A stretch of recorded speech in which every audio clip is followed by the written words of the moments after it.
রংপুরে তারাগঞ্জে মরহুম মোহাম্মদ সেলিমের তৃতীয় মৃত্যুবার্ষিকী উপলক্ষে শীতার্ত ও অসহায় মানুষের পাশে দাঁড়িয়েছে ব্লিং লেদার প্রোডাক্ট লিমিটেড এবং সেলিম ফাউন্ডেশন। কুরসা ইউনিয়নের ঘনিরামপুর এলাকায় আয়োজিত এই মানবিক কর্মসূচিতে শতাধিক মানুষ ও ইয়াতিম শিক্ষার্থীর মধ্যে কম্বল বিতরণ করা হয়েছে।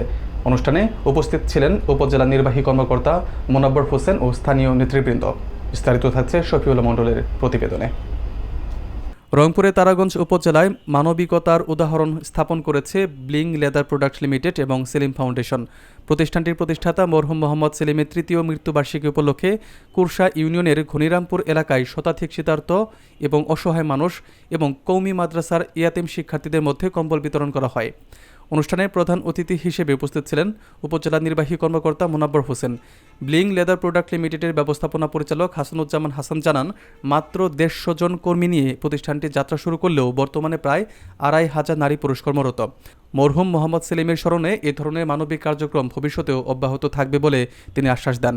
অনুষ্ঠানের সভাপতি খাজা রেহাত বখত বলেন, উত্তরের জনপদে শীতের প্রকোপ বেশি হওয়ায় অসহায় মানুষদের সহায়তা প্রদান এবং মরহুমের আত্মার মাগফিরাত কামনায় এই কম্বল বিতরণ করা হয়েছে।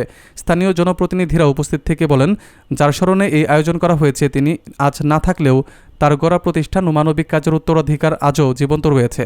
কর্মসূচির মাধ্যমে তারাগঞ্জের শীতার্ত মানুষ এবং ইয়েতিম শিক্ষার্থীরা সান্ত্বনা ও সহায়তা পেয়েছেন।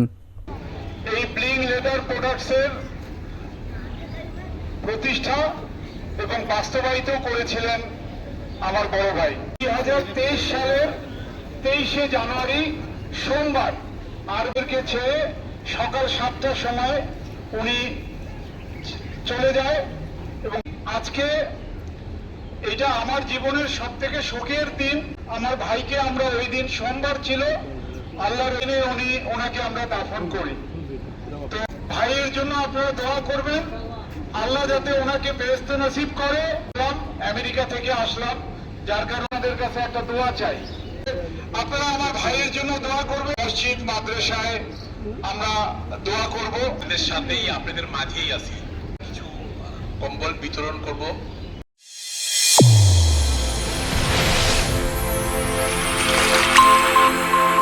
চ্যানেল A1 হৃদয়ের স্পন্দন।